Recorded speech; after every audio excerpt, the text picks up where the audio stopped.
ఢిల్లీకి ఏమైనా గోటీలు ఆడుకోనికి పోతున్నా అధ్యక్ష? నేనేమన్నా 32 సార్లు పోయినా అధ్యక్ష ఢిల్లీకి, ఒక్కసారి కాదు. భవిష్యత్తులో ఇంకా 300 సార్లు అయినా పోతాం అధ్యక్ష. ఈ 15 నెలల్లో నేను 32 సార్లు ఢిల్లీకి పోయినా. 32 సార్లలో 3 సార్లు ప్రధానమంత్రిని కలిసిన, మిగతా అందరు కేంద్ర మంత్రులను కలిసిన, ఇంక్లూడింగ్ కిషన్ రెడ్డితో సహా, బండి సంజయ్తో సహా ప్రతి ఒక్కరిని కేంద్ర మంత్రులను కలిసినాం. అసలు కేంద్ర రాష్ట్ర ప్రభుత్వాల యొక్క సత్సంబంధాలు రాజ్యాంగంలో పొందుపరిచిన విధానాలను వీళ్ళు మర్చిపోతే అధ్యక్ష. కేంద్ర రాష్ట్ర ప్రభుత్వాల మధ్యలో ఉండాల్సిన, కొనసాగించాల్సిన సత్సంబంధాలు, కేంద్ర ప్రభుత్వ పరిధిలో ఉండే అంశాలు, రాష్ట్ర ప్రభుత్వ పరిధిలో ఉండే అంశాలు, కేంద్రం రాష్ట్ర పరిధిలో ఇద్దరిలో కలిసి ఉండే అంశాల ప్రాతిపదికన నిర్ణయాలు జరుగుతాయి అధ్యక్ష. అనుమతులు ఇవ్వాలి, నిధులు ఇవ్వాలి, దానికి సంబంధించిన విషయాలను మనం కేంద్రానికి విడమర్చి చెప్పాలి. ఈరోజు నేను ఢిల్లీకి వెళ్ళినప్పుడల్లా ఢిల్లీకి పోయినా కలిసిన నరేంద్ర మోడీ గారిని, దేశ ప్రధానమంత్రి. ఈ దేశ ప్రధానమంత్రిని గౌరవించే సంస్కృతి నాకున్నది, మీకు లేకపోవచ్చు.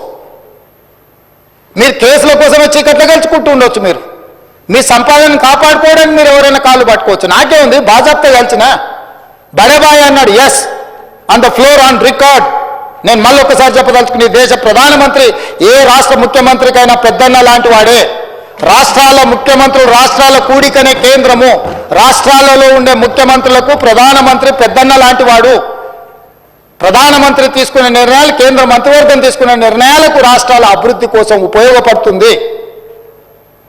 ఇందులో రాజకీయం ఏముంది అధ్యక్ష? రాజకీయాలు వచ్చినప్పుడు ఆయన భారతీయ జనతా పార్టీ నాయకుడు, నేను కాంగ్రెస్ పార్టీ నాయకుడిని. నా పార్టీ ప్లాట్ఫామ్ మీదకి వచ్చినప్పుడు నా పార్టీ విధానం మాట్లాడతా. ప్రభుత్వం వచ్చినప్పుడు కేంద్ర ప్రభుత్వం తీసుకోవాల్సిన సహకారం తీసుకుంటా. వెళ్ళినప్పుడు శంకర్ వచ్చాడు మిత్రుడు కొన్నిసార్లు, రేపు వెళ్ళాలి చూస్తే మహేశ్వర్ రెడ్డి గారిని అయినా తీసుకొని వెళ్తా. ఒకవేళ వాళ్ళ పరిచయాలు ఉన్నాయి, దానివల్ల తెలంగాణ రాష్ట్రానికి ఉపయోగపడతాను. కిషన్ రెడ్డి గారిని 4 సార్లు కలిసినాం, మాట్లాడినాం, 5 సార్లు మాట్లాడినాం. నాకేముంది అధ్యక్ష? ప్రజలు నిర్మలా సీతారామన్ గారిని, లేకపోతే అమిత్ షా గారిని, అందరినీ కలిసిన అధ్యక్ష. నేను కలవని మంత్రి ఎవరైనా కేంద్రంలో ఉన్నాడా? ఈ తెలంగాణ రాష్ట్రానికి సాధించుకోవాల్సిన అనుమతుల విషయంలో, నిధుల విషయంలో కేంద్రంలో ఉన్న ప్రతి ఒక్కరిని కలిసిన, ప్రధానమంత్రి గారిని కలిసి నివేదికిచ్చి అక్కడి నుంచి మంత్రులకు పంపించి మంత్రులతోని ఫాలో అప్ చేసి, నేను ఒక ఐఏఎస్ ఆఫీసర్ కంటే ఎక్కువ, ఒక క్లర్క్ కంటే ఎక్కువ ప్రతి టేబుల్ దగ్గరకు పోయి తెలంగాణ రాష్ట్రానికి కావాల్సిన వాటి కోసం నేను ప్రయత్నం చేసిన అధ్యక్ష. తప్ప నేను పోయి వచ్చినందుకు నేను సాధించింది వరంగల్ ఎయిర్పోర్ట్ నేను తెచ్చింది కాదు అధ్యక్ష. రీజనల్ రింగ్ రోడ్డు నార్త్ ఉత్తర భాగం టెండర్లకు వచ్చింది నా వల్ల కాదు అధ్యక్ష. 4,000 కోట్ల ప్రపంచ బ్యాంక్ హెల్త్ ప్రాజెక్టు అప్రూవల్ తీసుకొచ్చింది నేను కాదు అధ్యక్ష. డిఫెన్స్ ల్యాండ్స్ ఎక్స్చేంజ్ కంటోన్మెంట్లో రాజశేఖర రెడ్డి గారు ఉన్నప్పుడు, మన్మోహన్ సింగ్ గారు ఉన్నప్పటి నుంచి 20 ఏళ్ళ నుంచి మొదలు పెడితే ఈ రోజు వరకు కంటోన్మెంట్లో డిఫెన్స్ ల్యాండ్స్ రాలేదు అధ్యక్ష. వీళ్ళు 10 ఏళ్ళు కూడా వేయలేకపోయారు అధ్యక్ష. నేను పోయి ఢిల్లీకి పోయి నరేంద్ర మోడీ గారిని కలిసి, రాజ్నాథ్ సింగ్ గారిని కలిసి, ఉత్తర తెలంగాణ మొత్తం అక్కడికి వస్తేనే బాటిల్ నెక్ అవుతుంది. రాజీవ్ రహదారి నుంచి మొదలు పెడితే అక్కడి నుంచి వస్తే ట్రాఫిక్ అంతా అక్కడ జామ్ అవుతుంది, మీరు ఇవ్వాల్సిందే అనుమతి అని వాళ్ళని అడిగితే, రాజ్నాథ్ సింగ్ గారు పెద్ద మనసు చేసుకొని 160 ఎకరాల రక్షణ శాఖకు సంబంధించిన భూ బదలాయింపు తెలంగాణ రాష్ట్రానికి చేసిండు. చేసినప్పుడు నేను అభినందించొద్దు అధ్యక్ష రాజ్నాథ్ సింగ్ గారిని? తప్పేముంది అధ్యక్ష? తెలంగాణ రాష్ట్ర ప్రయోజనాల కోసం, అభివృద్ధి కోసం ఒక మంత్రి సహకరించినప్పుడు ఆ మంత్రి మాకు సహకరించిందని చెప్పడానికి బేసిజాలు ఎందుకు అధ్యక్ష?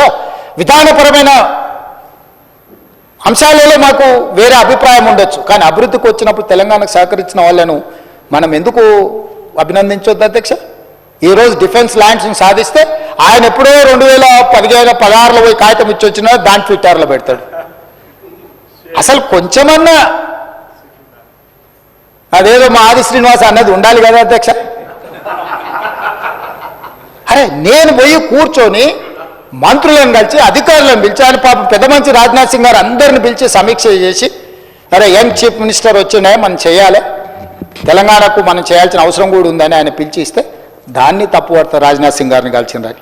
అదేవిధంగా Indian Institute of Handloom Technology Piyush గోయల్ని కలిసి 10 ఏళ్ళు మీరు దేలేంది, ఆంధ్రప్రదేశ్లో నెల్లూరు దగ్గర ఉంది అధ్యక్ష Indian Institute of Handloom technology. ఇవ్వడానికి ఇక్కడ చదువుకోవాలంటే నెల్లూరు పోవాలి. నేను వెళ్ళి పీయూష్ గోయల్ని కలిసి నేను సాధించుకొని వచ్చిన అధ్యక్ష. దానికి కొండా లక్ష్మణ్ బాపూజీ పేరు పెట్టిన. అదేవిధంగా పిఎం మిత్ర పార్క్ వరంగల్ ఏదైతే టెక్స్టైల్ పార్క్ ఉందో దానికి పెండింగ్ నిధులు ఉంటే సాధించుకొని వచ్చిన. నిమ్స్ జైరాబాద్కి 1,200 కోట్లు ప్రాజెక్ట్ అప్రూవల్ కాదు, 1,200 కోట్లు తీసుకొచ్చిన అధ్యక్ష. అదేవిధంగా కాచిపేట రైల్వే కోచ్ ఫ్యాక్టరీ 2014లో పునర్విభజన చట్టంలో పొందుపరిచిన రైల్వే కోచ్ ఫ్యాక్టరీ 10 ఏళ్ళు నువ్వు సాధించకపోతే పల్లికలు ఇచ్చుకుంటే కూర్చుంటే ఢిల్లీకి వెళ్ళి అశ్విని వైష్ణవ్తో నేను మాట్లాడి ఈరోజు రైల్వే కోచ్ ఫ్యాక్టరీని కేంద్ర ప్రభుత్వం నుంచి మనం సాధించుకున్నాం అధ్యక్ష. ఇవాళ మెట్రో రైల్ ఎక్స్టెన్షన్ మీద మనము కేంద్ర ప్రభుత్వాన్ని సంప్రదిస్తున్నాం. రీజనల్ రింగ్ రోడ్ సదరన్ పార్ట్కు మనం అడుగుతున్నాం. మూసీ నది పరివాహక ప్రాంతంలో నిధుల కోసం ఈరోజు కేంద్ర ప్రభుత్వాన్ని పదే పదే సంప్రదిస్తున్నాం. రేపు జరగబోయే భారత్ సమ్మిట్, ఏప్రిల్లో జరగబోయే భారత్ సమ్మిట్ 100 ప్రపంచ దేశాల నుంచి మేధావులందరూ తెలంగాణకు వచ్చి తెలంగాణ రైజింగ్ 2050 పాలసీ డాక్యుమెంట్లో పార్టిసిపేట్ చేయడానికి ప్రపంచంలో ఉన్న 100 దేశాలకు సంబంధించిన ప్రతినిధులు, పాలనలో ఉన్న వాళ్ళని తెలంగాణ రాష్ట్రానికి ఆహ్వానించడం. మీరు విదేశాంగ శాఖ మాకు సహకరించాలని జైశంకర్ను కలిసి రిక్వెస్ట్ చేసినాం.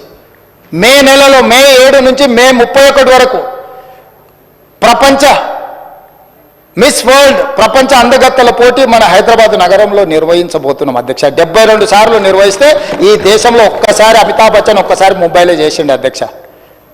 ప్రపంచ దేశాలలో జరిగింది అధ్యక్ష.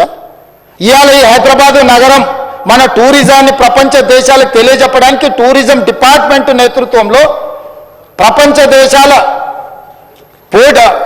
అందగత్తెల పోటీలు ఇవాళ హైదరాబాద్ నగరంలో మనం తీసుకొచ్చాం అధ్యక్ష. మిస్ వరల్డ్ మే 7 నుంచి మే 31 వరకు హైదరాబాద్ నగరంలో జరగబోతుంది. 140 దేశాలకు సంబంధించిన ప్రతినిధులు, 3000 టీవీ ఛానల్స్, మీడియా ఛానల్స్ ఇవాళ నెల రోజులు తెలంగాణ రాష్ట్రంలో ఉండబోతున్నాయి అధ్యక్ష. వాటికి సంబంధించిన క్లియరెన్స్లు గవర్నమెంట్ ఆఫ్ ఇండియా నుంచి తీసుకోవడానికి ఎక్కడ ఇబ్బంది జరగొద్దు అని చెప్పి జయశంకర్ గారిని కలిసిన అధ్యక్ష.